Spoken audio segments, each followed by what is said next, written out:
Salut tout le monde! J'espère que vous allez bien. Je m'appelle Silo. On se retrouve aujourd'hui pour notre première vidéo. Avant d'aborder le thème du jour, je ferai rapidement la présentation de la chaîne.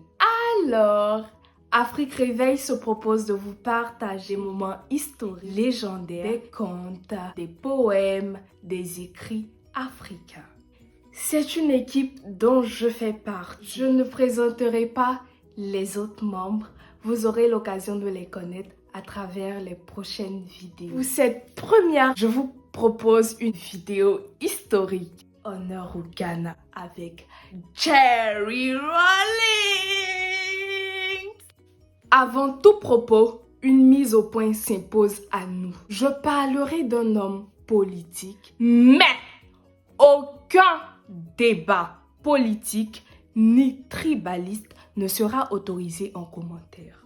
Je tiens à préciser aussi que je ne pourrai pas tout dire dans cette vidéo, n'étant pas moi-même ghanéenne et ne prétendant pas être historienne. J'ai dû faire des recherches pour ne pas dire n'importe quoi. Il peut donc y avoir des erreurs. Corrigez-moi en commentaire avec bienveillance, s'il vous plaît. Ma first source d'information, c'est Wikipédia. Sans plus tarder, je vous présente ma rubrique Histoire maintenant.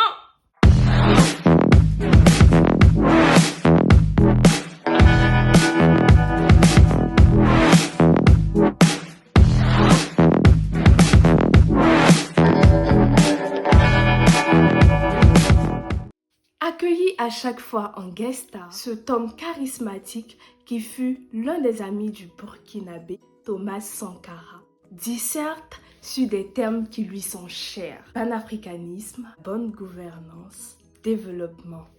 Jerry Rawlings est né le 22 juin 1947 sur la Côte de l'Or, une colonie britannique. Ses parents sont Victoria Agbotui, autochtone, et James Ramsay John, un chimiste originaire de Castle Douglas en Écosse. Il est le seul enfant né de sa mère issu de deux groupes ethniques, les Nzema et Ewe, d'importance numérique faible. Cette absence de lignée importante s'est avérée un avantage politique pour Rawlings.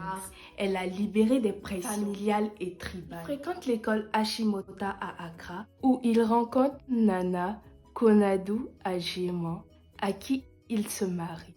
Ils ont 3 filles. Il entre en 1968 à l'Académie militaire ghanéenne à Téchi. Il devient l'année suivante pilote d'aviation de l'armée de l'air ghanéenne, où il accède au grade de lieutenant. La pauvreté est alors en pleine expansion dans un pays dirigé depuis 1966 par un régime répressif et corrompu. En effet, les coups d'État se succèdent depuis celui qui a renversé le père de l'indépendance, Kwame Nkrumah, en 1966.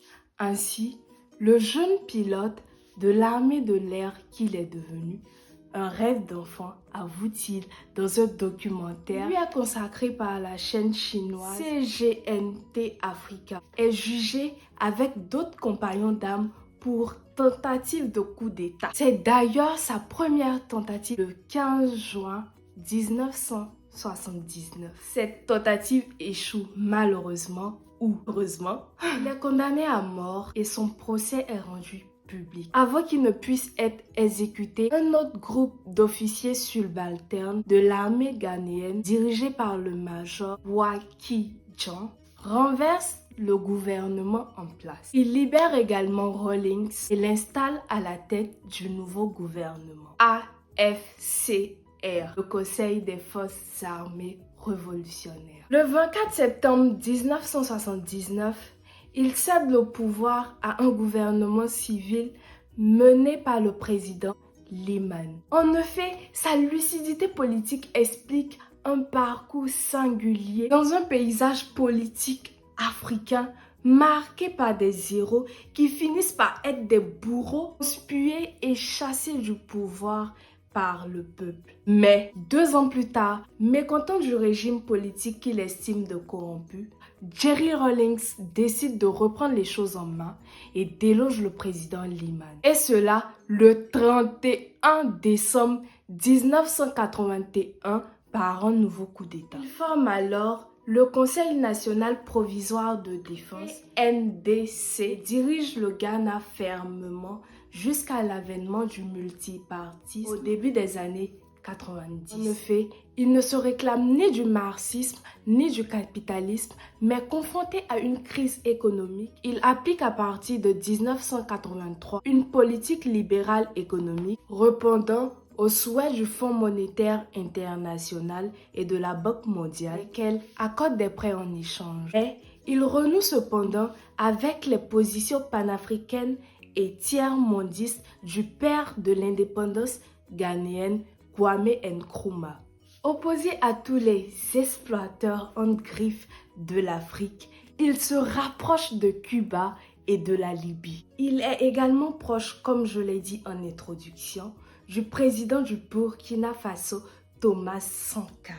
Au Ghana, en 1989, Rawlings s'est formellement opposé aux pratiques traditionnelles néfastes telles que l'excision. En 1992, Rawlings démissionne de l'armée, instaure le multipartisme et fonde le Congrès démocratique national. Il engage le pays dans un processus de démocratisation. Il est élu président le 7 décembre 1992 et prend ses fonctions le 7 janvier 1993. Le Ghana s'est doté d'une nouvelle constitution qui donne naissance à la 4e République. Jerry Rawlings en deviendra le premier président à l'issue d'un scrutin démocratique, mais terni par des accusations de fraude.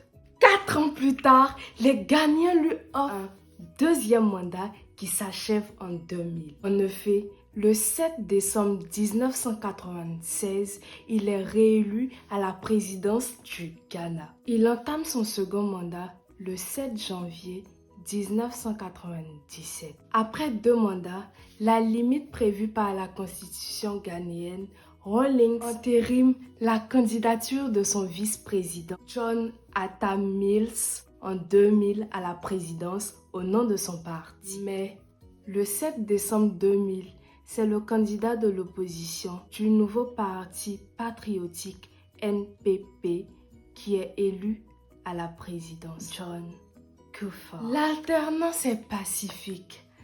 Jerry Rawlings passe à son tour dans l'opposition. Le 28 décembre 2008, le président du Congrès démocratique, John Atta Mills, est élu cette fois président. La transition se fait encore pacifiquement. Après son départ de la présidence, Rawlings conservera un agenda chargé, voyageant à travers le continent jusqu'aux États-Unis, même en Europe, pour participer à un bon nombre de conférences. Jerry Rawlings ne manquait jamais une occasion d'égratigner ceux qui lui ont succédé à la tête du Ghana. Le 12 novembre 2020, Jerry Rawlings meurt malheureusement dans un hôpital à Accra à l'âge de 73 ans. Chers compagnons historiens, ainsi s'achève malheureusement notre exposé sur Jerry Rawlings. Cliquez sur la cloche de notification, partagez cette vidéo. Si vous êtes intéressé par l'Afrique, n'hésitez pas à vous abonner à cette chaîne.